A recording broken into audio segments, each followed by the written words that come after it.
Sa bukid na ito ay mayroon kaming nakilalang dalawang magkapatid. Sa tahanang ito sila nakatira. Magkasundo ang dalawa at hindi naghihiwalay. Marami silang pangarap na nais matupad. Pero sa isang iglap ay gumuho ang kanilang mundo. Dahil sa pagkamatay ng kanilang padre de pamilya na kanilang inaasahan sa lahat na magtataguyod sa kanila. Kaya katong sa kanya, kanang pagkamatay ni Papa kay kanang dakog kanang kausaban. Simula nang mamatay ang kanilang ama, ang kanyang ina, ang tumatayo na nila na ring parang ama, na ginagawa ang lahat para sila mabuhay at mapag-aral silang dalawa. Grade 11 and 12 na silang magkapatid at napakagagaling nilang mag-aral. Ang daming medal. Oh. Wow. Wow. Oh, mga picture pa sila dito. Oh. Wow. Pero hanggang saan kaya kakayanin ng kanilang ina ang responsibilidad?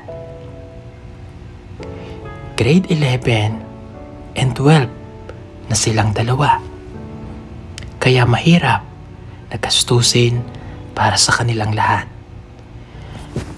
Gawin ko po ang lahat at para maging proud siya. Hindi na nga raw nila alam kung makakapagpatuloy pa sila ng kanilang pag-aaral. Pero lalaban daw sila para sa kanilang pangarap.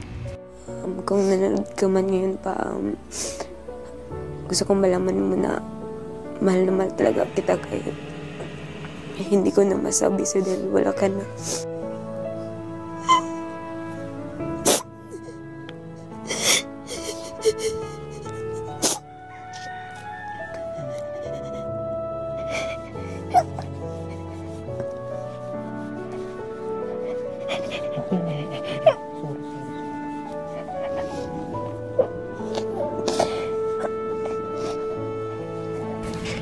Mga kababayan, ito po ang kwento ng buhay ng magkapatid na sina Cherefe at Tali na lumalaban sa hamon ng buhay.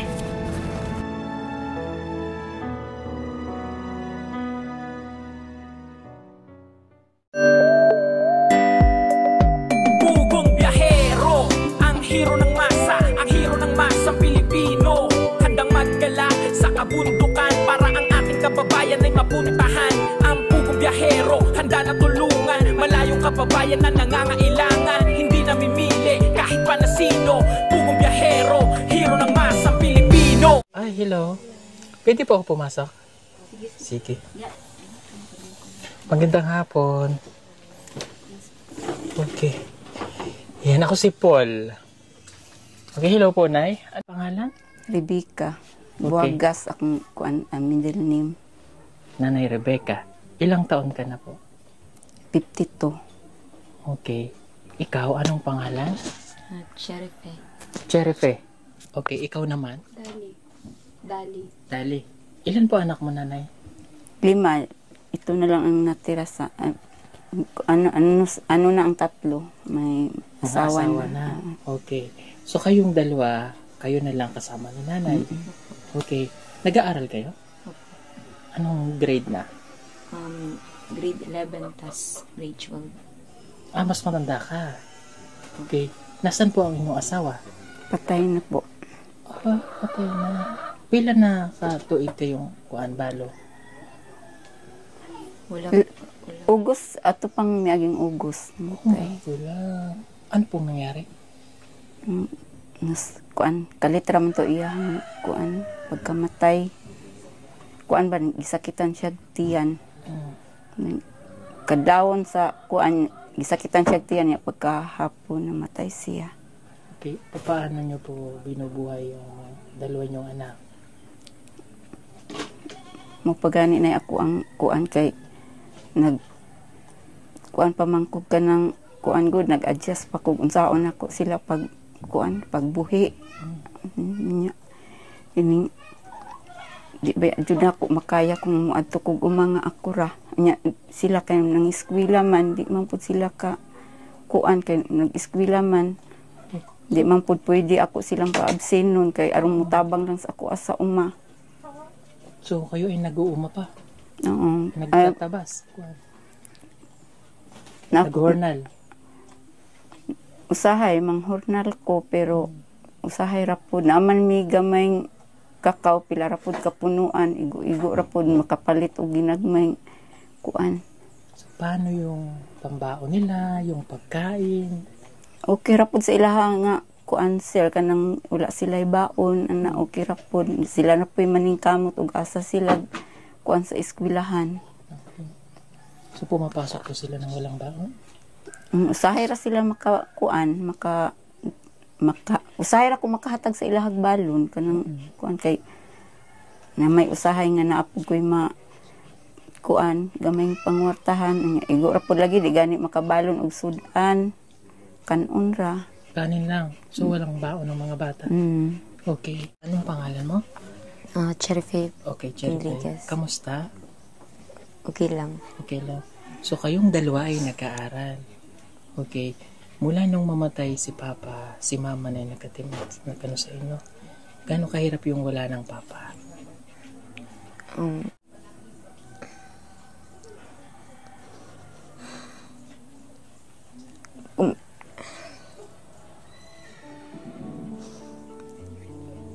Kaya ka na.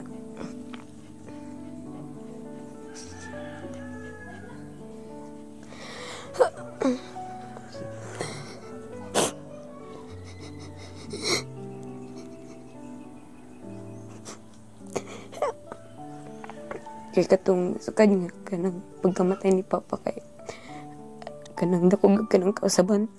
Dakog kay kanang kausaban sa kanang akong padagpag-eskwela kay kanang dukan kay kanang adjustment nga kanang naitabo ug kining murag kana ganing murag nakulangan ko kanang motivation nga kanang mo padayon. And then labi na karon nga kanang bago pa tunay tabo tong gawala ni Papa.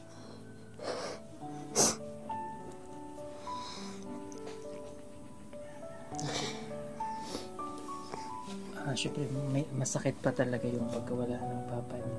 Okay. So, ikaw ay, anong pangalan mo? Dali po. Dali. Dali? Kamusta ka, Dali? Okay lang. Hello? Okay, grade 12 ka na. Okay, so mas nauna siya. Paano nyo kinakaya yung gantong buhay? Ano ganang sa among good kay giisip na naman nga kanang giba na mong motivation ba ang pagkawala ni Papa nga ato sa una mong good kay police magud ginaingon ni Papa nga kanang tinarong jud nya kanang sa uma kanang tabangan jud kanang trabaho jud. Ano yung gusto niyo paglaki niyo? Anong pangandoy ninyo after niyo mag-grade 12? Ang first gid nako nga kanang gipangandoy kay may kanang professional kanang may mong teacher niya. And then kanang akong una-una nga kanang murag akong ibalhin nga kanang sa kurso nga kanang makaya lang sa kanang budget. Architect man to niya murag dili man kay afford sa amo mong ano lang nako kanang business ad. Okay. Pagkatapos mo ng grade 12, makakapag-aral ka ba? Dili, pero karon kay may kanang kwarta nga kanang maka-afford ba mi o mong ko sa kanang college Okay. So, pagsikapan lang Tapos, tama naman yung sinabi nila. Yung pagkawala ng Papa nila, ginagawa nilang motivation o sa halip na magda-down tayo ay lalo tayo magpupursige, tama Which is good kasi walang tutulong sa inyo kundi ang mga sarili nyo. No?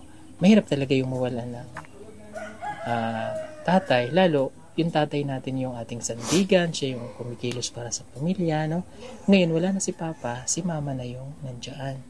Pero dapat, tayong mga anak, huwag natin siyang bibigyan ng sakit ng ano. Okay? So, ang pinakamahirap lang doon kasi, yung kahirapan. So, paano natin matatakasan yung kahirapan? So, mag-aaral tayo, no? Okay? So, si Mama, ang inyong tatay at nanay. No? Ano yung promise nyo kay nanay? Kanang makahuman jud ka ng eskwela. Kay katapong boy papud si Papa kay kanang isa gud sa kanang giuno na ko sa una kay kanang dapat ka na makahuman jud og eskwela kay nakita mo gud na ko ang kanang pagpanikamot sa akong papa kung sa gid kalisod ang kinabuhi nga kanang wala gud kay kanang mayo nga trabaho. Okay. Sulit mo na kayo mag-aasawa, ha? Unahin mo na yung pag-aaral para kay Mama at Papa, ano? Okay? Tapos si ate, bata pa to eh. Pero,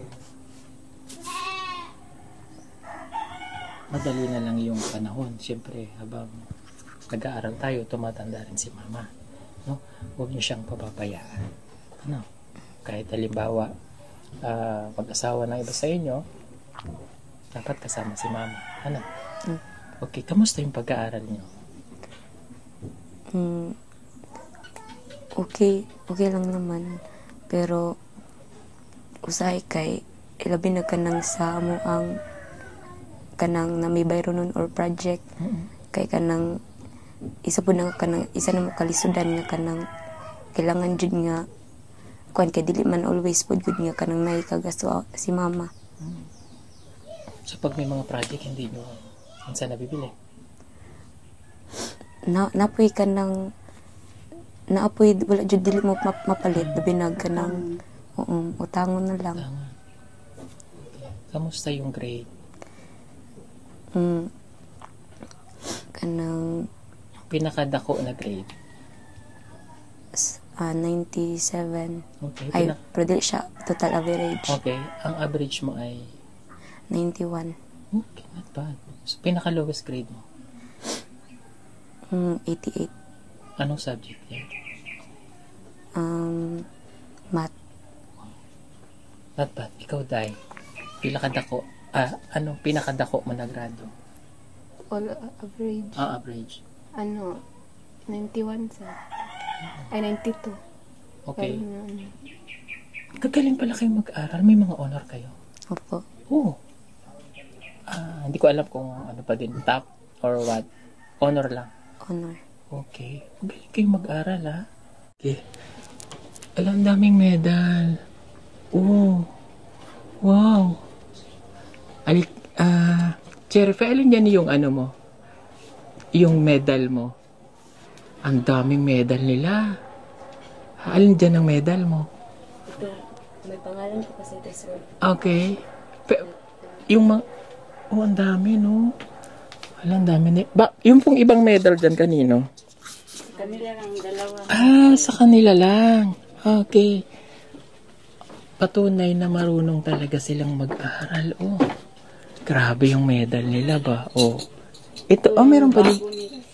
May bago pa. Wow. Oh, mga picture pa sila dito. Oh. Wow. Ang lalaki ng medal nila. Ito mga kababayan. Oh. Ito ay isang patunay na sila ay marunong talagang mag-aral or magagaling mag-aral. Oh. Tingnan nyo. Oh.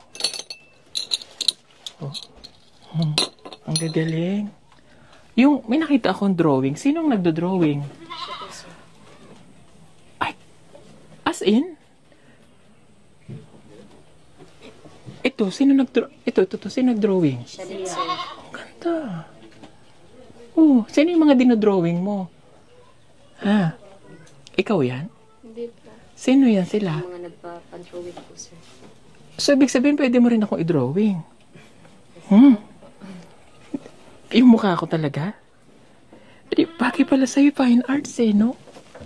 Kasi, ang taas ng grade mo sa ano? Sa, ano ba subject yon?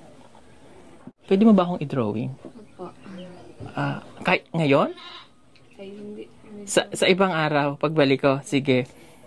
Hanapin mo na lang yung picture ko, ha? Sa Facebook. I-drawing mo ako, ha? Tingnan natin pagbalik natin. I-drawing nga ako. O sige po, abangan natin yung drawing. Kasi ipapaprame ko, ha? Yung ano lang, lapis or charcoal. Alam mo yung charcoal doon? Yung sa lutuan. Kasi nung ako'y bata-bata, mahilig ako mag-drawing. Tapos charcoal yung ginagamit ko. Tapos ipapaprame ko, ha? Thank you, ha? Sige, abangan nyo po yung i-drawing sa akin ni Cherry Faye. Ay, Dali. Ni Dali. Okay. Maganda yun kasi meron tayong nanonood ng mga sponsor na baka pwede kayong matulungan. Okay? Actually, meron kaming isang ipupull out na na amount dun sa isang tinutulungan kasi nagkaroon ng problema. So, kakausapin ko ang aking sponsor, baka pwedeng ilipat sa inyo. Ha? But I don't know, kasi dalawa kayo. No? Pero ngayon, titingnan natin. Okay? So, ang maitutulong ko lang sa inyo ngayon, ay bibigyan ko kayo ng konting tulong. Galing ito dun sa mga nanonood sa amin ng YouTube channel po. Thank you so much yung mga hindi po nag-skip ng ads po sa amin. Okay? Sige. Sige po, kunin mo to ating 5,000 po. Salamat, sir. Salamat po. Para magamit, no? Karon ba may pera kayo? Hindi po. Hindi mo alam. Mama, okay. Mag-aral lang kayong mabuti. Ha? Magaganda kayo. Huwag muna kayong, may boyfriend na ba kayo? Wala po. Huwag mo na magbo-boyfriend, ha? Okay? So, paano pag nag-aral kayo ikaw, halimbawa, nag-aral ka ng college, syempre sa syudad ka mag-aaral, lalayo ka kay mama, no? Problema, di mo pa sure kung makakapag-aral ka. Paano kapag hindi ka nakapag-aral? Magkaroon kong mga trabaho sa kanang mga small lang business. Trabaho sa Syudad. Po kayo dito sa bahay. Okay naman. Yung bahay po nila, old house na to, no? Baka minana pa sa ninuno. Ang akin ni sir, pero kuha na ni mga 25 years. 25 years na? Okay. Punta nga po tayo dito. Halika. Tano. Tingnan natin yung bahay niya. Sino po ito? Ito ang papa nyo? Opo. Sir, basing ka. Okay. Sige, dahan-dahan lang dahil baka malusot ka. Ito ang papa. Opo. Okay. Nandito lang yung mga damit nila. Sino po ito? Kayong dalawa? Si nanay bata pang tingnan, ha? Halika. Halika yung dalawang magkapatid. Dito. Ito pala yung bahay nila. Dito kayo nagluluto? Opo. Okay, sige. Ano kahirap yung buhay niyo dito? No? Okay. Sa ganitong pagkakataon, dapat kayo yung nagtutulungan. Ano? Opo. Walang ibang tutulong kundi kayong dalawa. Okay? Ano yung maipapromise niyo sa sarili niyo ngayong dalawa? Ang ako ma-promise sa akong kaugalingon is kanang mupadan kog eskwela. And then kanang isa po na ako nga kanang promise ni sa akong kaugalingon nga kanang tabangan jud ako akong pamilya, ilabi na si mama. Nga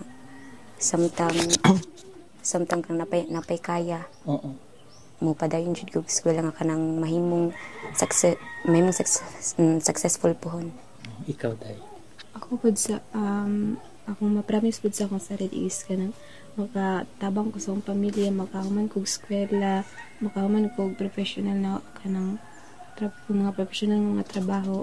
Labi na itong mga promise po ni Papa sa mga ingon niya nga kanang kailangan nga ng inigabot sa panahon dili mi maglisod, makatabang mi sa ila. Okay. Marunong ba kayo magtagalog? Opo. Sige, try nga natin magtagalog kayo. Okay? So, sa panahon ngayon, nakatulad ngayon, na kayo na lang tatlo nila mama yung magkakasama. Okay? Mayroon ba kayong minsan galit o tampo sa magulang nyo dahil ganito yung naging buhay? Since birth po, para sa akin, hindi ko po yan naramdaman na nagkaroon ako ng tampo or galit sa magulang ko dahil yan po talaga yung nilagay ko palagi sa aking utak na dapat mas thankful nga kanang sila yung naging magulang namin dahil sa pagtuturo pa lang sa pagdisiplina doon po ako na mangha ng mga sa kanila dahil naging ako ito or disiplina ako ng tama. Para sa akin is hindi naman dahil ang mga magulang ko naman ay nagtrabaho ng maigi para sa amin para lang makatapos kami ng pag-aaral at binigay nila ang kanilang best para kami ay mabuhay po. Kung nanonood man si Papa ngayon, ang gusto ko lang pong sabihin na kahit na wala na po siya,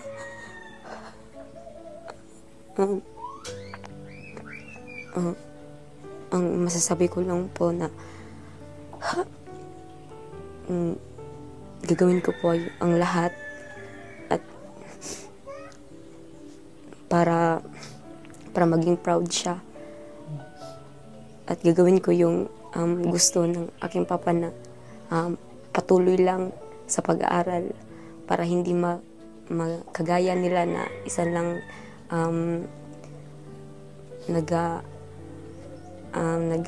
nakakansa ka ng bukid.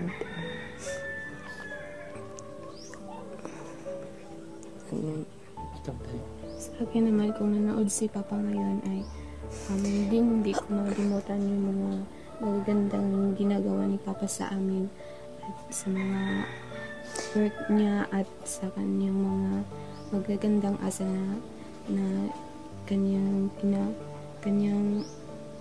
tinuturo po sa amin. Hindi ko po yun maglimutan itong pag-alaga niya at pagsisikap niya sa pagtrabaho para lang may makakain kami. May nagawa akong kasalanan sa kanya at yun po, mabuti na lang po na na-touch po ako sa mga nasabi niya at naghingi ako ng tawad sa kanya sa mga nagawa ko sa kanya. Ayun. Pa, kung nanood ka man ngayon, I love you pa. Ikaw, Day, sabihin mo kay Papa. Kung nanonood ka man ngayon pa, gusto kong malaman mo na mahal na mahal talaga kita kay hindi ko na masabi sa'yo dahil wala ka na.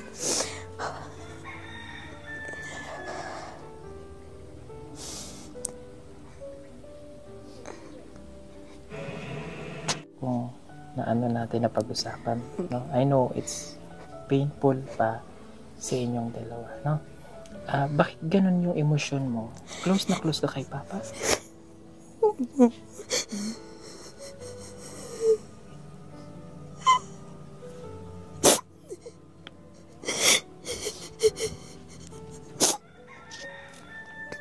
Sorry ha. Sige, hag ko kayo. Sorry.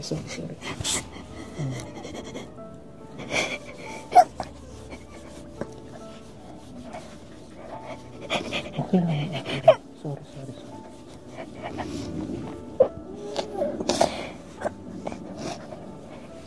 Okay. Sorry ha. Hindi ko kasi alam na ganun yung story ko. But, laban lang ha. Right? And, yun nga, tama yung sinabi nyo na gawing motivation yung maagang pagkawala ng kanilang parents. And of course, yung ano ba, yung pagtutulungan ninyo as a family, yun yung magpapatibay. Ano? Opo. Okay? Balik ka, punta tayo kay mama. Ayan. Sorry po sorry na paiyak ko tong dalawang magkapatid ha. Hindi ko po sinasadya, no? Okay. Alam ko yung hirap ng pagdadaanan ng nanay kasi kayo ay mag-aaral pa ng kolehiyo dahil nasa sa grade 11 and 12 na magkasunod pa. At talagang darating sa punto na ang magulang natin ay magiging kayod kalabaw para lang kayo ay mapag-aral. Okay? And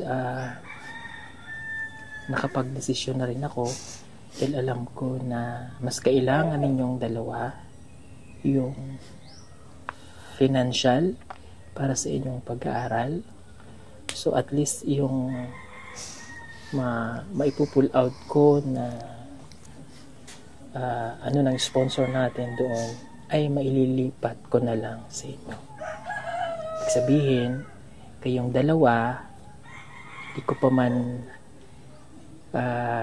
nasasabi sa kanya, ako na lang din ang magdidesisyon dahil alam kong kailangan nyo. I-adapt ko na kayo bilang scholar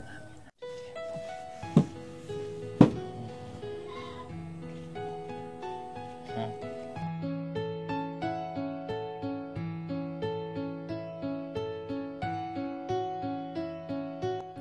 Thank you, sir. Salamat po.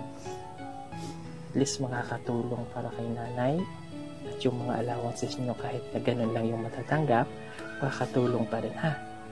Okay? Congrats sa inyong dalawa. Congrats. Ayusin ko lang yung mga kailangan ha. Tapos kunin ko lang yung mga pangalan para sa inyo ko na lang ibigay. At least makakatulong sa inyong dalawa allowances sa pag-aaral. At kung mayroon tumulong ulit magdagdag, papaalam ko sa inyo ha. Okay, meron ba kayong hiling sa pagkakataon? Meron pa kayong wish?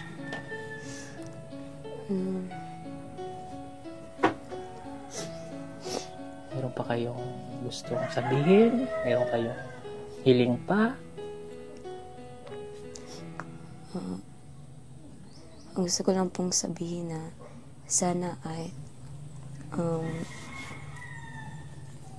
sa tabang ni Lord kanang napay ka ng mga tao nga anda mo tabang sa amo aron kanang matabangan mi nga kanang makalampos sa pag-eskwela ug kanang makabot na mo ang kanang mong gipangandoy nga may mga professional ug kay isang pud na nga kanang ikalipay jud ni Papa. Okay, pwede mong Tagalog para mas maintindihan nila. Na marami pang gustong tumulong sa tulong ng Panginoon dahil iyan po kasi yung mas malipay mas malipay na kanang ma-feel sa or malipayon nga kanang mabati sa akong papa nga may makapagtapos po kami ng pag-aaral. Pasalamat lang po sa inyong mga nakaabot mo diri. Ang inyong tabangan sa mga ginagmay lang ng mga kuan panginahanglan. Okay, sige. Babalik na lang ako. No?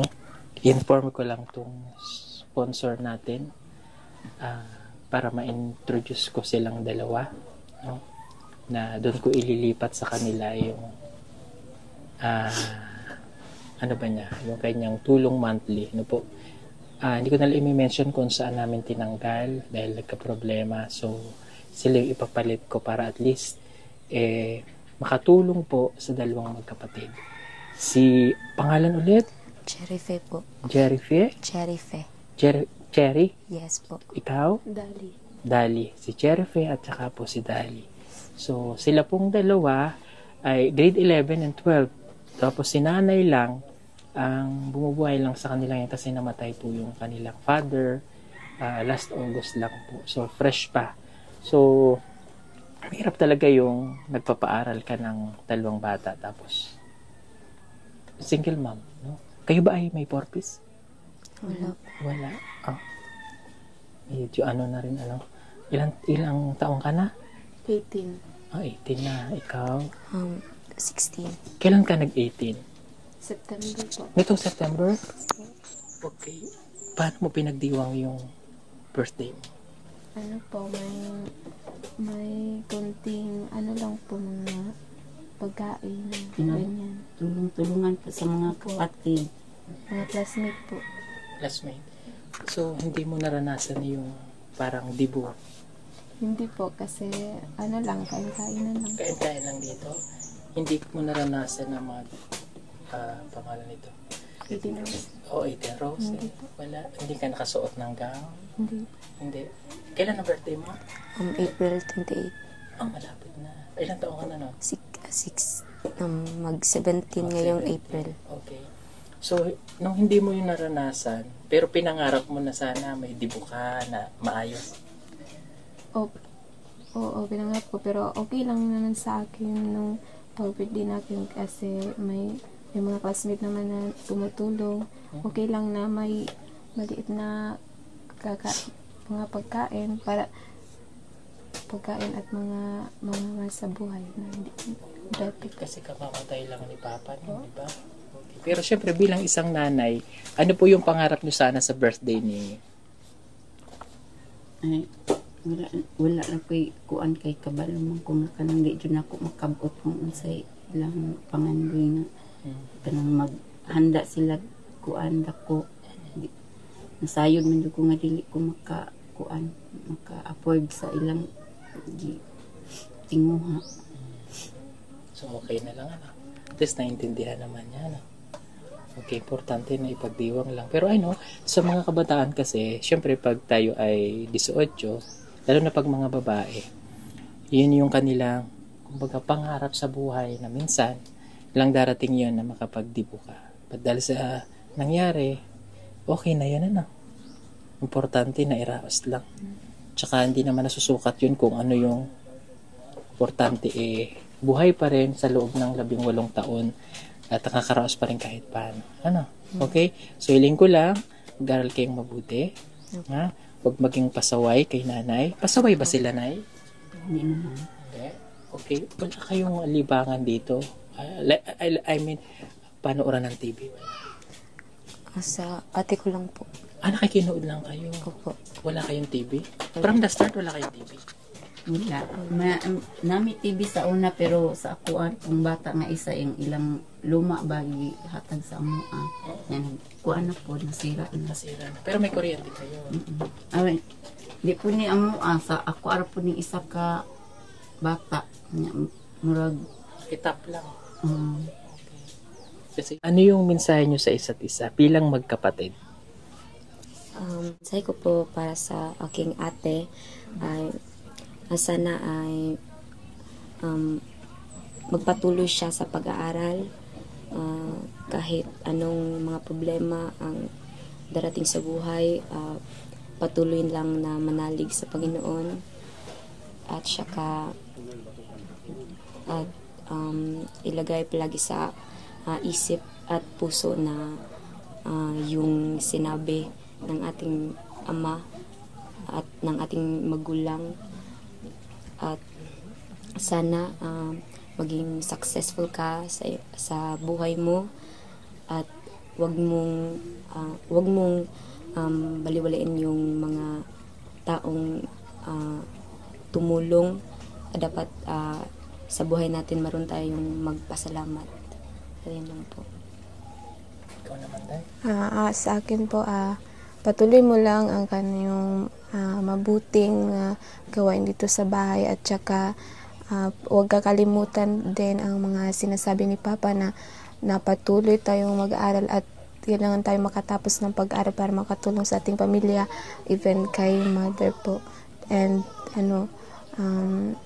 padayon lang sa pagpangalagad sa Ginoo kay siya may nag-provide sa tanan o ganang ay kalimti nga si Papa nga sa pagkamaayo ni Papa sa atua, sa iyang mga maayong buhat niya sa atua ug sa iyang mga iyang mga gusto nga mahitabo sa atoa, even sa iyang mga plano sa atoa. Love you. I love you.